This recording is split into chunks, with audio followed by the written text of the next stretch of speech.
Hi guys, Stoker here with a new video. And this video, we are going to do a tier list for Soloq Rbg. And I'm basing about the event I've played, but also just in general, I've played a lot of RBGs on the PTR, and I have a pretty good idea on what classes are going to be strong, and what specs are going to be strong, and what specs are going to be bad. I've played multiple specs that evening, so I played like between 20 and 25 games. I'm still playing on the PTR, so we're still testing a lot of things, and I have a pretty good idea on what I faced, which were very annoying, and also what we currently played, and a combination of those, I can actually have a good idea on what is going to be strong in RBGs and what is going to be a kind of a flop. Big disclaimer, again, it's an opinion. I'm not really like hard stuck on my opinion currently. If someone is going to explain on me in the comment section below that they had a good experience in Soloq Rbg, then I'm open for it. But please, only the people that have played these Soloq Rbgs can actually really talk about how they feel about a certain subject. I'm going to say that although you have played team RBGs, it is vastly different. It is vastly different. For example, Warrior is not going to be as proficient in Soloq RBGs than in team RBGs. That's a big spoiler, but I'm going to talk about it. There are a few specs that I haven't seen in Soloq RBGs, so I'm not going to rate them. So I'm going to make a separate tier, which is called didn't see. Pretty much. I cannot really tell if it's going to be strong or if it's going to be bad. Most likely it's a PTR, so people are going to play things that they like to play or things that they know that it got changed. For example, resto druid, which saw a lot of them, so people were playing that. While, for example, outlaw rogue, I'm going to be honest, I have seen 0 in 25 games, more or less. So I cannot really rate it. From what I've seen in duels, it can do some pretty good damage. It can do a lot of, like, again, CC, how it's supposed to be, but I can't really rate on something I didn't see pop up on my screen.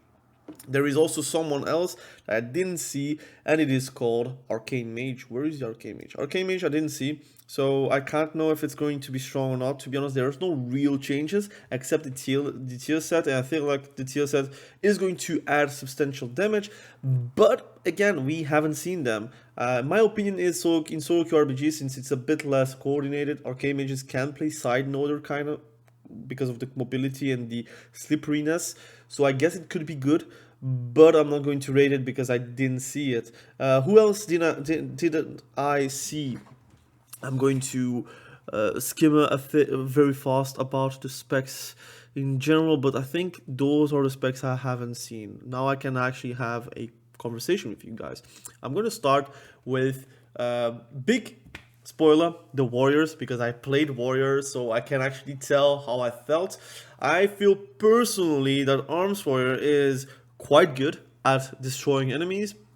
I feel like currently with the tier set, you're kind of pushed into the bleed damage kind of build, but since it's like divided by 2 because of 50% nerf on PvP tier sets, there is a world where you're not playing the tier set.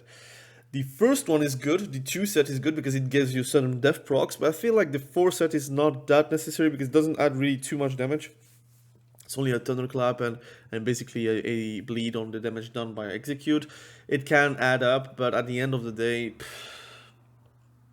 I feel like it's not going to be mattering too much. So I think you're going to play 2 set and that's it. That's a, again, bold statement. I don't know if it's going to be the case, but I didn't feel like I had a lot of impact. I feel like I lacked the mobility to actually go side noding. 1v1s is actually not that good for arms because you don't really have a lot of immunities, especially versus casters, which is one of the more preferred roles in Soloq RBGs and just in RBGs in general, because BGs, whenever you're free casting, you're going to destroy people. I feel like Arms Warrior is not that good. In Team RBGs, it's different because you have like a whole team, you have healers, you're very much team fighting most of the time because you have a tank that is side noding, for example, or rogue. But sometimes you don't have a tank or you don't have a rogue, so who is going to side note? You have to side note sometimes, and I feel like as an arms warrior, you cannot really carry that many games. For the amount of games I've played, I felt like I was useless most of the games, while whenever I'm playing like a warlock or anything else, I felt like I had more impact. So I'm going to put it in C tier. I'm very sorry, warriors. Again, if you haven't played on the Soloq Rbg PTR, please understand it is not going to be bad, but this is a tier list where you're going to try to put yourself into the tier list and see, okay, those classes are going to carry games. Sometimes you can play a support role and you're going to carry your game in team fights, for example, by defending the healers and such with intervene, excuse me, but I feel like for the carry role, I think Arms Warrior is not going to solo win an RBG, which is often the case for example, other specs. And Fury Warrior, they are in the same boat, but I think Fury Warrior is a bit more slippery because you have Blood Rage, you have Rallying Cry now giving you a anti-root and also the speed, which is the same for Arms, to be honest. You have like a healing factor, which is quite nice, self-healing, because you don't have dampening. But if you get CC'd, your healing kind of thing is just useless. So I'm going to put it on the same tier as Arms. Again, don't get discouraged if you're a warrior main. I am a warrior main. I'm still going to play warrior in our Soloq RBGs. But whenever I played Soloq RBGs as a warrior, again, I was lagging. I had like 180 MS, which is times 9 of what I'm used to.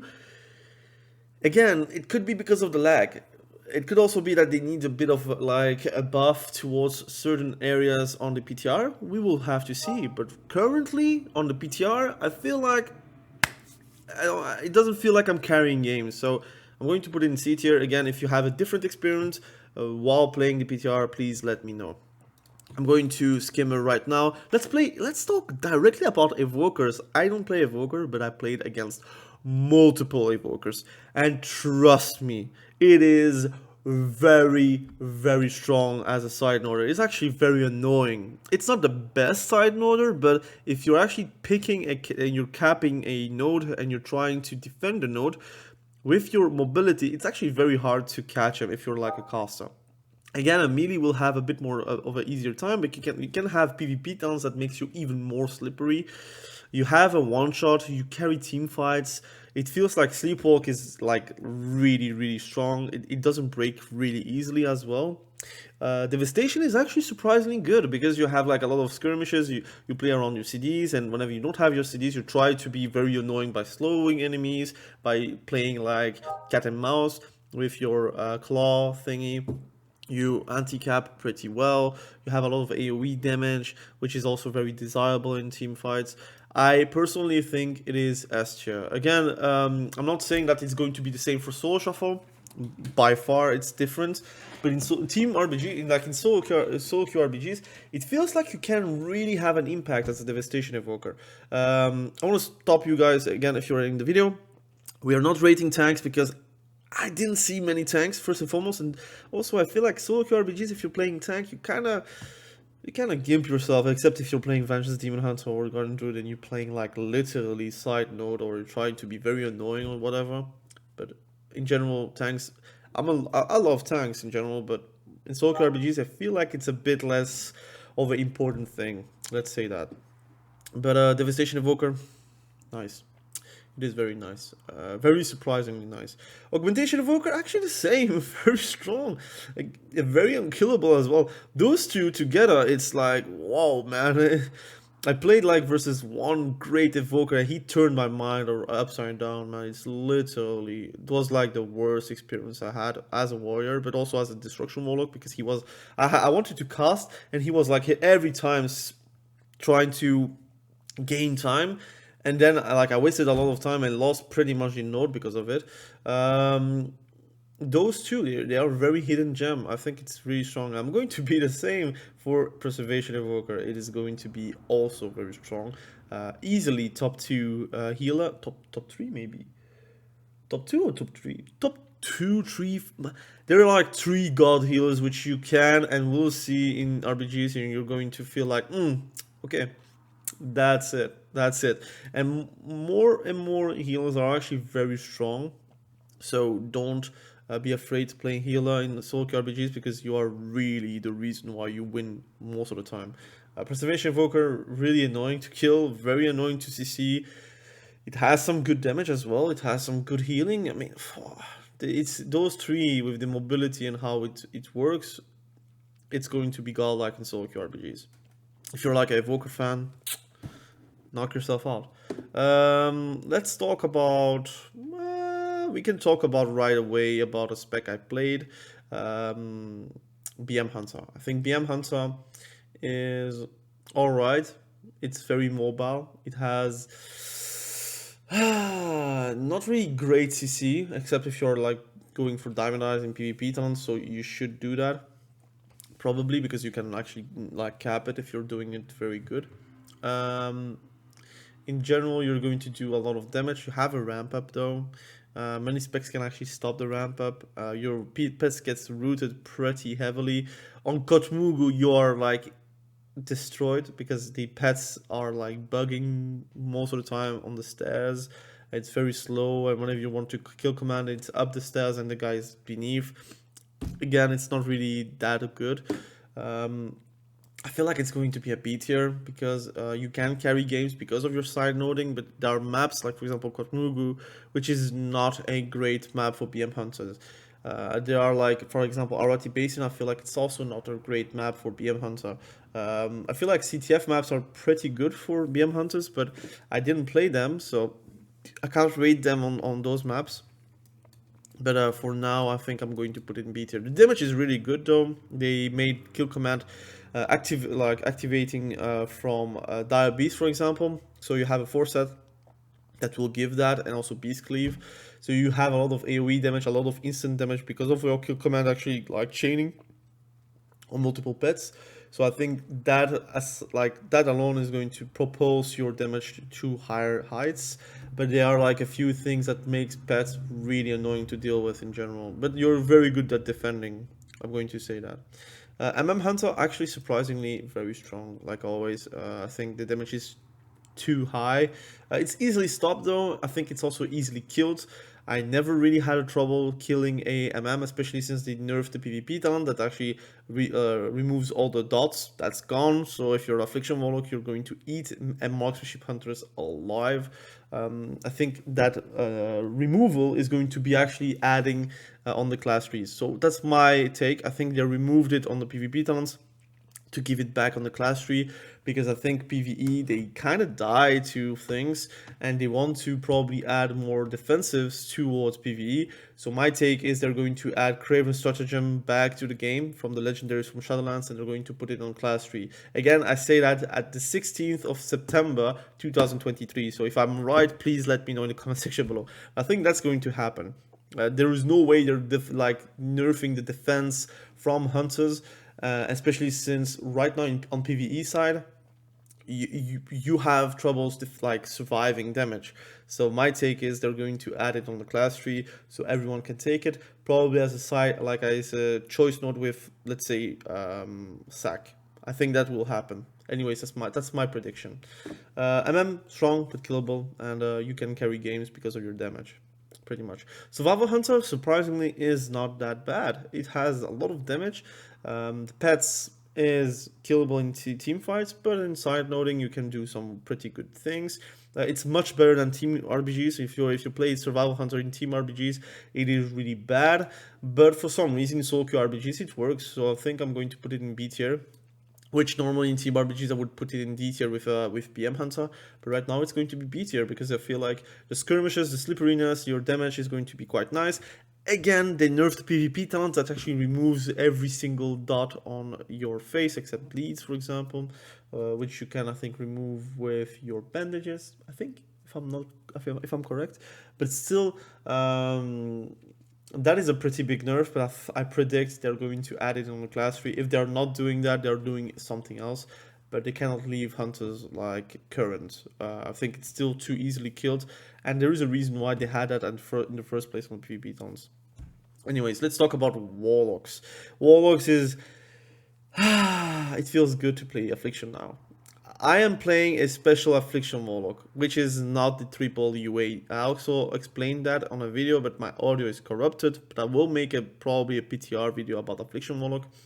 The damage of your stable affliction is not that high. Actually, your dots really doesn't hurt, but the combination of every single dot with soul rot, with, of course, the damage of all your like your how's it called, your drains. You have oblivion that is now only 2 soul shards, but also it does truckloads of damage. You have now Jinx, which is a PvP talent that actually adds corruption and agony with just a click of a button, but it costs a soul shard, and it will add 3 GCDs for the price of 1, which is actually a big win in RBGs. This is going to be insane. As a side noter, you can 1v1 pretty much everyone. As a team fighter, you are going to decimate everyone. Eye of the Storm is your preferred map. If you have like a friend that can knock, for example, if you duo queue with a healer RBG like Shaman, for example, he can stay at mid with you, you can port them, and then boom, you're going to fly them away with your resto Shaman. So it is going to be S tier. I really enjoy Affliction Warlock. I'm going to put it at the head of Augmentation Evoker, in my opinion. I think it's really quite the same as Devastation Evoker, but Affliction Warlock is always top damage of the RBG. Is it pad or kill damage? Personally, whenever I'm doing Oblivions, I'm actually killing people with just 1 Oblivion, if I have like a full row of dots. And if someone dispels, the damage is really high. So I would say good luck to face an Affliction Warlock. It's very hard to deal with. It's actually very hard to kill as well, especially since they have now 90% armor increase because of demon armor. So it feels like it's a bright future. The same for Destruction Warlock. It is also going to be S tier. The damage is... oh, it's so insane. You can actually crit for 250k Chaos Bolt. If you have seen my video yesterday, you had a bit of a Destruction Warlock game inside of my feedback video. And the damage is really high. Your Forset is actually giving you multiple soul shards for free. It is actually insane. It is really a great spec. I think they need just a few tweaks, like I said on the rework videos, on the class trees, the spec trees, so you can actually have more choices. But outside of that, the one spec you play is actually very effective. So if you want to climb in Soloq RBGs, if you like casters and you like warlocks, go for it, because it's going to be insane. I played like a side noder, but you can also play in team fights. And trust me, someone is not going to survive if you're putting 4 Chaos Balls in a row on a face that is not healed. I'm going to say that. Also, your CC is really good, really reliable. You have an AoE stun, you have Infernal, you have Fear.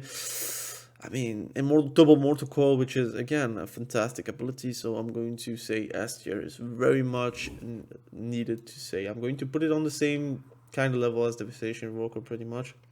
Demonology Warlock, I didn't feel like it's very strong, but also the Forset is really underwhelming. The changes on Demonology Warlock actually made them feel worse. Also, the skill cap is a bit lower because your amount of stacks you can actually have on Tyrant is a lot lower as well, that you could have. You could like have 20 stacks or 25 stacks. Now it's limited to 15, which is easily attained, by the way. So the skill cap is a bit lower. It's easier to attain it. Again, you don't need to have max Tyrant every single time, but in Soloq RBGs, you have actually the leisure to actually free cast, and that's actually a good thing. But I'm going to say that Demonology Warlock really deserves the A tier. No, excuse me, B tier, because I feel like it's not as scary as many specs above the B tier. B tier means it's actually a good spec, viable spec, but it's not like meta. It's not going to be like a scary guy to face. It's not going to carry games either. From AS, you can carry games. B tier, it means that you can have an impact. C tier, your impact is very low, and D tier, it means that you have no impact. It doesn't really change how you play. But you can still try to carry and try to win. But again, D tier is really special. I don't feel like there is a spec in D tier that is currently D tier in Soloq RBGs. And that's a fantastic thing. Again, the meta is going to be more broad, so you can actually play and climb as a spec, and doesn't really feel like you have to respec or reclass or like alt to actually be competitive. Let's talk about shamans. I played loads of shamans, and I played loads of shamans against me. I'm going to say enhancement shaman first.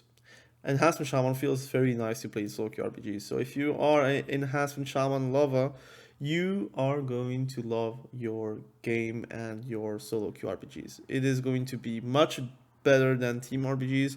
You have way more 1v1s and 1v2s. You don't need to be team fighting. You don't need to follow like a tyrannic leader that says, you have to team fight with us because we need your totems. No, no, no. You can 1v1 and you can actually blast people off. You can also ask here Mortai. Mortai actually like fought my enhancement shaman, and he got...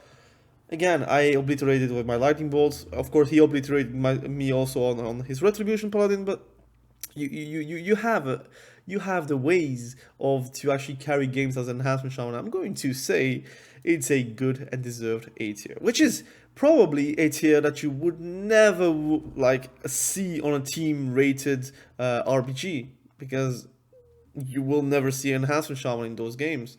But in solo queue RPGs, whenever you will see an enhancement shaman, you can actually be scared.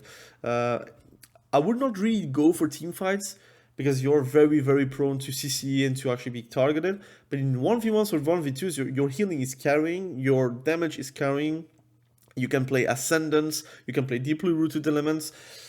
I feel like the 4-set, excuse me if you're listening and you wanted to 4-set to be very good, I think it's either bugged or it's not good. And in my opinion, I think it's not good. I think forcing you to play Primordial Wave is cool, but it's weird how it interacts with Ghost Wolf. It's weird how you want to actually build up towards nature damage, but if you want to build towards nature damage and you're built without physical damage and without actual maelstrom regeneration, it's really weird. I tried to make it work though, but I think the play would be to maybe only have 2-set and maybe not 4-set. I think 4-set will be a bit too meh. I think like reducing the cooldown of Primordial Wave will not be the most important thing you want to have as an enhancement shaman.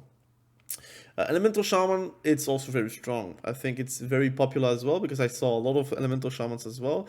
You have a build which is called Volcanic Surge, which is a PvP talent that makes your lava bursts not instant, but also not refund charges whenever you get lava surges. I'm going to say that it's not good in RPGs, because you have many occasions to actually spam lava bursts, and if you cannot spam lava burst, it feels like you're doing not too much damage. Now they're buffing currently the Volcanic Surge for the lightning bolt damage, and they're nerfing the lava burst damage towards the previous iteration. So maybe it becomes better, but I'm going to put it in A tier because I feel like I could carry games with my damage, with my pushes, with my annoying totems, I would say. But it's nowhere near of a Destruction Warlock kind of feel. I think it has carry potential. It's very slow though. You can actually carry team fights with your utility. I don't think like really side noding is a really good thing for Elemental Shaman, but you can make it work. They have a few builds here and there, but mostly people were playing the instant lava burst pretty much, where you're going to fling a lot of lava burst and have a lot of haste because of Primordial Wave. Overall, it's a good spec to play. I did feel like Enhancement Shaman was better because I was playing side noding like most of the games, and it felt like I had more impact as an Enhancement Shaman because of the instant heals. While Elemental Shaman, again, if I don't have a healer, it feels a bit sad because I have to cast heals, and if I feel like I get kicked on it, it becomes very hard to actually win games. Restoration Shaman, they get buffed. There is a reason for it. I'm going to still put it in A tier because I really feel, again, maybe B tier then. That's tough because I feel like it can carry games with their damage as well. I'm going to put it in A tier because in general heals are going to be A or S tier. I'm not going to lie. There is no healer going B tier except maybe Restoration Shaman. And I don't feel like Restoration Shaman is that behind of everyone. You have like a Purge, you have Hex, you have Lava Bursts that does a lot of damage also instantly. You have Totems, which again are effective. You can push, you can drag. You have a lot of ways to actually have impact. And they're buffing you again, so I think A tier is a fair spot. They kind of lack in the factor of, look, I have no CDs, I can't do anything anymore. While, for example, Restoration Druids and Holy Priests and Mistweavers, Fistweavers actually, they can actually like pump healing every single time. Let's talk about Priests. I also played a lot of Priest. This Priest is very strong. It does feel like it's a bit clunky, but maybe it's because of my build. I never really thought I had difficulties versus Disc Priest because I switch targets every time they're getting like a pain suppression kind of thing. And because of the lag, whenever I'm playing Disc Priest, it felt like a bit terrible, but maybe with like less lag, it could be feeling better. I'm going to put it in A tier, but it's above Shamans, definitely. I think it's hard to have an opinion. I think like the top 3 is really high compared to Disc Priest, and the rest is like going to follow Disc Priest towards a better tier. But in general, you're going to have a great time. You can carry games. You can like again play around the map and the flag and try to anti-cap most of the time. You have damage. Actually, the damage is really high. Sometimes they're like equal to the lowest DPS, so it's actually a great thing. But there is something off. But maybe it's because, like, again, it's because of the lag, or I didn't see a lot of Disc Priest actually carrying games. So we will have to see on live. But currently, I'm going to put it in A tier. It could be jumping on S tier whenever it gets actually like a buff or two, or like a change somewhere. Holy Priest. I feel like it was very effective with Prayer of Mending, but it depends on who you're facing, on the maps. For me, it's going to be a bit below Disc Priest, just because I preferred to have a Disc Priest with me than a Holy Priest. But it's because Holy Priest, they don't really have pain suppression. They don't have the AoE heals, like, for example, Disc Priest, that is way more effective. Because again, Holy Priest, it's very effective versus a specific amount of people and a specific amount of players and specs. But Disc Priest is like overall like a very good and reliable healer in general. I really like that. Shadow Priest, very strong. I felt like very impactful. You can actually just take notes by doing your usual shtick with stun, fear, or you can just fear into a stun. What I did is I silenced, walked up, stun. I would like cap it, and they would trinket for it, and then I would fear, and that's an instant cap for me. That's probably the way I'm doing like the side noting kind of thing. But overall, you can also just go in team fights and try to like control the healers, because again, often there is like 1 or 2 healers, and if there is only 1 healer and you're stopping the healing for a few seconds, it's enough to actually obliterate 1 or 2 DPSs by that time. So you should really play around your kit and try to play around your CC used on healers and not only on DPS. Of course, you can use CC on 1v1s, but again, depending on situations. Also, the 2 and the 4 set are magnifique in Shadow Priest. Whenever you press like with Death Speakers, your Shadow Word Death, you see a lot of big numbers, and it's so satisfying. Also, Master Spell, it's nerfed, but it is still very strong versus Retribution Paladin. You are really annoying for them. I see it's already a long video, but it is what it is, man. We are here for the long haul, so if you like those kinds of content, be sure to like the video and also comment below what you think about those videos. Let's talk about druids. I actually played a lot of druid. The best caster in the game, and without any surprises, is Balanced Druid. I think that is pretty telling. It hasn't changed from Team RBGs. It hasn't changed from solo queue RBGs. It hasn't really changed from solo shuffle as well. It is the best caster in the game. Period. The damage is... I already saw a 500k full moon. I know it has to be patched. I know they will get like a balancing thing. I know they're going to get changes, but still, it is the best caster in the game. You have Cyclone, which is again not breakable, so you cannot like get messed out by the allies in your team. So if you're on Arati Basin or Deep Wind Gorge, it's a 1v1, you Cyclone cap. You have the cap. And then you can play around it, or you kill him, but you can also just play around the flag and pretty much win yourself a node. You don't have to stay there because it's a 45-second cap, by the way. So you then just go to the next node and you do the same, Cyclone cap. And then you're going to stay until you have the cap, and then you go to the next one, Cyclone cap. And you have different maps. Eye of the Storm, you're a beast. Warsong Gulch, you're a beast. Twin Peaks, you're a beast. You're a beast on every single map. So if you like druids, you like balanced druid, you're going to be in heaven. Especially if you have like a team comp with like 2 or 3 balanced druids, it's out of this world. Does it need a nerf? I don't know. I feel like there is a few things that maybe they should buff the dot damage from balanced druid and maybe nerf a few of those one-shot things. But personally, I like one-shots. I like to afflict one-shots. I sometimes feel like it's bullshit to get one-shotted, but I respect that. I come from Vanilla, I come from TBC, RAF. Again, I'm not immune to one-shots, and I really kind of like in Soloq Rbgs that you can actually decide a game because you had like a lucky crit.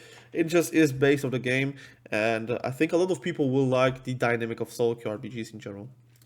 Feral Druids, it's also very strong. It's stealthy. There are maps where it feels a bit better and worse to play. For example, Kotmugu already did say in the feedback video, if you're playing Kotmugu 8 versus 8 and you'll have like 2 or 3 stealthies, it feels terrible. You can actually survive a lot of damage.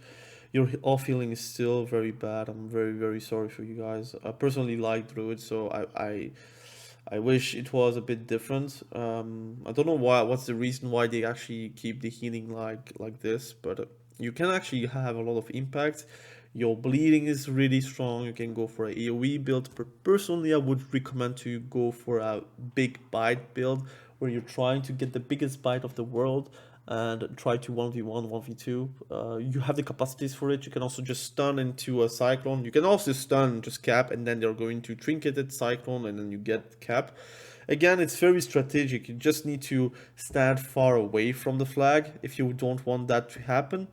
If you're standing next to the flag, you're getting punished for it. But I'm going to make a video about like strategy and such, and I'm going to also get like some visuals so you guys can see. But I think there is a lot of like personal carry that can actually be happening with lots of specs. I think Feral Druid is one of them. So I think like melee wise, I'm going to try to do like this. I'm going to rate casters first, then melees, and then I'm going to do healers. So I think Feral Druid, they carry a bit better than Enhancement Shaman. But yeah, I think I agree with that. It's because you have like Cyclone, which is a big ability, while I think Hex is a bit difficult to actually cast, and also just in general, you can actually push people off ledges, so you can carry games because of that as well. But it's different. Enhancement Shaman is different than Feral Druid. They don't have stealth. You can have a stealth because of a buff on the map, but it's not the same. So for me, it's going to be Feral Druid ahead of Enhancement Shaman. And then you have Restoration Druid also in the top 3 of the best healers. I can't really decide which one is the better one, but Resto Druid is insane. The healing you can actually produce as a Resto Druid is really big, and you have ways to play Resto Druid. You either play full HPS kind of feel, or you're playing like a tanky one that is actually sitting nodes, or you're playing like a damagey Resto Druid that is actually adding DPS on the enemy versus the enemies. You can play around like a very mobile Resto Druid that is going for nodes, going for caps, and trying to be like the unkillable person to face in 1v1. In 1v1 you're not supposed to die, by the way. So Resto Druid is really strong. I really enjoy Resto Druid, playing them, but also playing with. So you see already you have a lot of casters, a lot of healers on the top of the bracket. I think it's normal for Soloq RPGs to have that, which is normally reversed with Solo Q. Right now, with Soul Shuffle, but now with Solo Q and Duo Q RPGs, I feel like that's the normal kind of thing. Let's talk about rogues. I played a bit of rogue. I'm going to say that rogue is going to be very strong. I do feel, again, depending on maps, you have less impact. I'm going to say Kotmugu, you have way less impact, and so it's very hard to put them on S tier while they have like maps like Kotmugu where they don't really have a lot of like carry potential. But on Arati Basin and Deep Wind Gorge, you can actually carry games just by being here. Your presence is really a poison. Of course, if you're playing like more of a team fighter kind of assassination rogue and you're trying to win games because of kills, that's also good. Sub rogues can actually 1v1, 1v2 pretty reliably. Assassination rogue too, but they are very killable compared to sub rogues. I'm going to put them both on A tier. It's very hard to say what is better, but I think it's because there are a few maps, like for example, again, Kotmugu is just a bad map for a rogue. It's especially since, again, if you have only one rogue in the team, it's alright, but if you have like 2 or 3 rogues, it becomes like quickly unplayable. It doesn't matter how strong the spec is. If you have to take the flag and lose a few abilities because of taking the node, excuse me. Also cloak, if you take the PvP talent, it drops the orb, so you can see it as a bubble, but it's worse than a bubble, by the way. So yeah, I feel like that's probably justified. Again, I guess some people will skip the tier list and they're going to say, but why is rogue A tier? They should be S tier. You can one shot. Cool. Again, cool. I understand that, but I already said the reason why rogues are at A tier, and I feel like, again, maps decides tiers. If you think purely power wins games, you are wrong. That's why Devastation Evoker is S tier, because they are very, very mobile. That's why Destruction Warlock and Affliction Warlock is very S tier, because you have no real maps where you're really bad. Balance Druid is super versatile. Augmentation Evoker as well. Heal is in general are versatile. So, again, S tiers is S tiers and A tiers is A tier. A tier, A tier means it's meta. It's playable. You can play it and have a lot of fun with it. So be sure to play it and have fun with it, because that's made for fun. Fire mage, fire mage, fire mage. The mages, they do a lot of damage, but they are so killable. Fire mage is really, really easy to kill. It's really ridiculous. You have a lot of purges in general in 8 versus 8, because again, the likelihood of having priest or shaman is very high, especially with DH is also being able to do that. And just in general, you have also like hunters that can also dispel. So I think you will have a bit more difficulties on Soloq RPGs. You can carry games though, so do I put it in B tier because it can carry games? Or do I put it in A tier because it will carry games? I feel like it's more of a it can carry games. I don't feel like I got decimated by mages in general. I think the HP you're losing because of like the glass cannon is very detrimental. I do feel like it's better than the demonology warlock. That's for sure. I'm putting it in ahead of the demonology warlock. It has really a lot of carry potential, but it stays potential most of the time. And I can't really have a definitive answer for fire mage. Because I've seen many of them, but many of them actually didn't play too well. So is it because they played badly, or is it because the spec is not that good, or is it because my specs are good versus them? The thing is, Icebox is very strong, but like on the Soloq RPGs, you often have only 2 Icebox pretty much in a game. So is it going to be the different maker? Also, you have to keep in mind there is also Master Spell. You have also warriors being able to break it. I think B tier is correct. I do feel like Frost Mage is a bit better though, so I'm putting it in A tier, but below Elemental Shaman. They do a lot of damage. They have 2 Icebox. They have resets on CDs with Cold Snap. They have a lot of like damage that if they can cast. Slows are very annoying. Roots are very annoying. So I'm going to put them at A tier. Let's talk about DKs. DKs. So I'm gonna make a lot of people like happy. I think frost DKs are really strong in Soloq RBGs because they have a lot of disruption. Your stun every 40 seconds is actually very strong. Um, I think your big drag is strong. Also, you don't have like nearly a lot of disarms in Soloq RBGs because it's a caster bracket. You as a Frost DK can actually do well versus casters. Your Death Strike is actually way more impactful in Soloq RBGs than in Soul Shuffle because there is no dampening. Also, if you get one shot by the Destruction Wall, you can do a Death Strike. You will heal a lot of that damage. So again, your Pillar of Frost, you will have a lot more value on it. So I do feel like Frost Decay is sleeper OP. I played one. It was very fun. I don't have footage, unfortunately, about it. But once I have footage, I will show you guys how strong it is. I can be wrong again, but I think the Chill Streaks tier set. Am I wrong? Yeah, I think I'm not wrong. Tier set Chill Streak is actually very strong as well. I really like Frost Decay. I really like Frost Decay. I think it's sleeper OP. In solo queue RBGs, again, I don't think in solo shuffle because there's too many disarms and too many stops to you. But in solo queue RBGs, stopping a Frost Decay is very hard because you have many problems in team fights that you have to deal with, and you don't know if you really want to stop a Frost Decay instead of, like, say, a Destruction Warlock. And in 1v1s, you are unbeatable. Your damage is insane. Of course, if you're facing immunities or like very hybrid classes that can actually heal themselves, you're going to suffer, but you can actually win most of the skirmishes. So I really like Frost Decay. And Holy Decay is in the same vein, I think.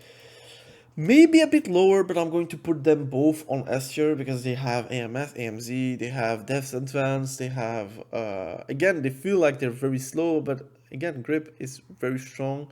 Your damage as an Holy Decay is insane. I already critted 180k Death Coil. A Death Coil, by the way, critted for 180k. It's bonkers. It does insane damage, and I think in general it's a good spec, and I recommend people to play DK if you want to play solo QRPGs. You have way more impact as a DK than a warrior. Trust me. If you play DK and then you play warrior, it feels like, oh damn, I'm going back on DK because those games as warriors, I don't feel like that because you have a lot of like anti-CC. The problem of DKs is they die quickly in Soul Shuffle, but with RBGs, and since the skirmishes are happening way often, your anti-CC and your anti like possibilities to actually like deliver yourself from CC is actually very strong. Lichborn strong, Iceborne Fortitude strong. I'm not talking about like surviving. I'm talking like, look, I'm stunned, I have Trinket, I have Iceborne Fortitude, I have Lichborn, I have maybe a racial. I mean, it's all this combined is actually very good for DKs. Also, the damage is really high. The CC is also very high. You have a lot of disruption, a lot of slows. Not a lot of like people can actually dispel those slows. So, I mean, strong. Let's talk about Retribution Paladin. Retribution Paladin is easily also S tier. And I know some people are going to say, but we don't have healing, we don't have survivability, we blah blah blah, blah blah blah. But they are always top damage melee wise with DK. It's always DK and Retribution Paladin melee wise. They are bonkers. They are strong, they can kill people. Hajj is insane because people don't think about dispels in solo queue RPGs. It's actually very hard to dispel something whenever you know that that guy is going to die. So you're healing instead of dispelling. But if you don't dispel a Hajj, it's a long CC. It's very frustrating to sit in Hajj and then you see the Paladin actually like moving big movements on his body. You see a hammer dropping on your face and you see already your life pass by. Again, Retribution Paladin, very fun to play in RPGs. It was already fun in team RPGs, but it's even more fun in solo queue RPGs because you have a lot of high impact spells. Bop, Divine Shield, and Bar Freedom actually very hard to dispel because you're not really purging a lot on like in RPGs. You have a huge damage. You have some okay healing. You have Lay on Hands, which is alright. I mean, it's a huge CD, but still it's there. It feels like the mobility is alright, your range is alright. I think in general, Retribution points in Soloq RPGs is going to be strong. Again, I'm not telling that they need to nerf specs based on Soloq RPG, but if you want to choose a class based on Soloq RPG, I think Paladin is a right class. And Holy is also A tier. I didn't see many Holy Paladin. Actually, I want to put it way lower. I'm going to put it in DNC. So I'm going to give you two ratings. My rating that I would give in Holy Paladin, I saw only 1 or 2 in 25 games. My rating would be A+, so it would be ahead of Disc Priest. So it would be in top 4, pretty much. But I didn't see many. It could be S tier, it could be B tier. So I'm going to put didn't see. But if people are asking where would you put Holy Paladin, I would say above Disc Priest. They have a lot of healing, a lot of CC, a lot of CDs. They have damage actually with Glimmer. I mean, it can go up pretty heavily and pretty fast. It's high impact. It's really high impact. So I'm going to put it in didn't see for now. But you can already tell it's really not that bad. And when there are like three specs left, and then you see, oh my god, warriors are like the worst specs. Again, C tier it means that you don't really carry that hard. It's not like they're worse or they're bad. It's like that's a carry tier list pretty much. This is made to make you feel like, okay, which classes can carry the most games pretty much. But you can also carry games as warrior, but it's too dependent on maps, too dependent on teammates, too dependent on a few factors where I feel like there are obviously better carries than warriors. Especially since I play warrior, I can actually feel, and I'm not biased, I would like to see warriors S tier. It's not like I want them to be C tier, I want them to be S tier so I can play it and feel like very powerful, but I don't feel powerful as a warrior right now. It could also be because of MS. Again, MS is really, really big. So, the last 3 specs. We're going to talk first about DH. I think it's easier. DH is also a high impact spec, does a lot of damage, has a lot of mobility, has a lot of CC.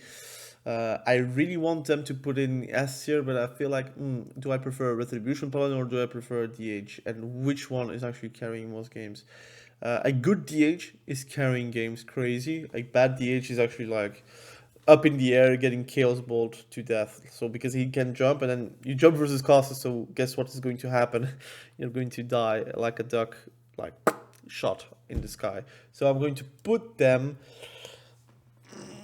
Are they on the same level as a Feral or are they on the same level as a Retribution Paladin? I'm going to put it at the level of a Retribution Paladin because I feel like they are really strong. But it's highly dependent on the people that are playing. I think that's justified. I'm going to move my camera because there is like the next S tier going to happen. And that is the monk. The mistweaver, fistweaver monk. Fistweaving is crazy. And cost of mistweaver is actually also strong. But fistweaving is ridiculous. I think it will be nerfed. It's maybe my top 1. I think I'm going to put it in top 1 because we are never able to kill them. You need more like coordination for that. It heals crazy because of its 4-stat, actually usable as a fistweaver. They have mana issues, but they have Malati now, so it's a bit like alright. But they have damage, they have healing, they have CC. They're very mobile. It's actually very slippery, very annoying to deal with. Ring of Peace is such a BS ability as well. Overall, Mistweaver is like notoriously a very good spec in RPGs because again, Peace Weaver removing every single dot for free is very strong. But also your TPs, your kicks if you're Feast Weaving, or your casting abilities as if you're a cast Mistweaver. Overall, if I put a idea on the actual spec placement, Fistweaver is the best healer. Caster with Mistweaver is between Preservation Evoker and Resto Druid. But again, if you haven't tested Fistweaving on 10.2, I would highly suggest you do that. It's crazy. It's crazy because of the 4-stat. Again, it will be maybe nerfed, But currently on PTR, it's crazy, and I'm okay with healers being the best specs in the game. I think it's alright. I think it's deserved. I think if they can feel very powerful playing healer, they should feel powerful playing a healer. That's my opinion. Windwalker. I think Windwalker is between C or B. They can carry games though. They have huge damage.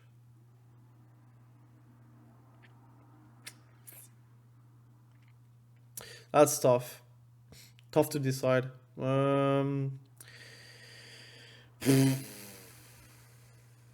are very squishy though in RPGs. Mobility is really a lot. Like does a lot for them. There are a few maps. I'm gonna put it in B tier. I do feel like warriors are a bit lower than windwalkers. I think the damage is really high. They have a lot of CC. They have TP. They have Ring of Ring of Peace. They have some defensives, especially versus classes. They're slippery. They have high damage. They have some healing, by the way, also, since there is no dampening. Your healing is way more strong. I would suggest playing Windwalker if you are like a mistweaver monk. You want to play DPS. Windwalker is going to be alright, but maybe ahead of Survival Hunter. I don't know. I think it's like equal, but this is pretty much my tier list, and you would see like, oh, there's no D tier. That's pretty much it. I don't think like any spec is garbage in Soloq Rbg. There is always a way to carry games. I think Warrior feels the worst. I don't know if it's because of the 4-set. Fury Warrior, for example, they have a crazy 4-set with Odin's Fury, but it can't seem like I'm actually doing something. It doesn't feel like I'm going to win games based off being Fury Warrior, or the same for Arms. They have huge utility, they have huge damage, they have survivability, but it feels like if you want to carry games, you purely want to carry games every single time. I feel like you can have way better games as a DK than as a warrior. In most situations. Again, there are situations where you need to be a warrior in those comps, and you're going to be a warrior and you're going to be winning those games. But if you have like to solo carry side nodes and you try to win games by yourself, a warrior is actually tough. Again, I might be biased, so please let me know in the comment section below from your experience on the PTR if you played. If you didn't play, hopefully it gives you an idea on what specs is currently strong on the PTR for Soloq Rbg. Again, it's very top heavy. You see, most specs are above B tier and B tier, which is not bad. B tier is really good. It means good to average. Because people are going to say, well, B tier is bad. No, B tier is not bad. It's good to average. It's really not bad. I would suggest you guys to test the PTR to have great games, and hopefully you will decide what main to play in 10.2. I will make a separate tier list for that. I'll wait for more changes though, so I can actually also make it for myself, because it's also going to be based on my preferences and my specs that I will main for next season. But I think it's going to be a great 10.2. I wish that they put that directly as a ranked mode, but hopefully they put like a ranked beta kind of thing where look, it's not ranked, you don't get rewards, but you will have MMR system, and if you want to climb with it, you can climb with it. That would be actually a very good thing for 10.2. But let's see. Thank you for watching. Have a good day, and be sure to stay safe. We will catch you probably very soon in the next video. Have a good day. Bye.